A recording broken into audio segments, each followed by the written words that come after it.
শাড়ি মাড়ি হইয়া আছে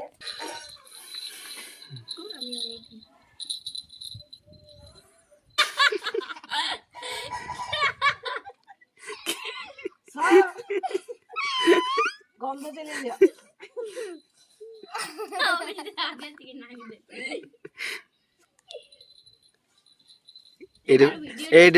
এটা ভিডিওতে সাউন্ডটা কেমন হলে দেখতে হবে দেখি দিয়ে গন্ধ রে ভালো এগুলা হলো পেন্দা চোদা পেন্দা তোর বাবার কায়দাটা কিছু রেস্টে তোদের মধ্যে বুঝলি বান্ডেল বান্ডিলের পেছন দাঁড়টা আর বান্ডিল না ঢিলা হয়ে যাচ্ছে এবার পেছনটা ঢিলা হয়ে গেছে বান্ডিল নাই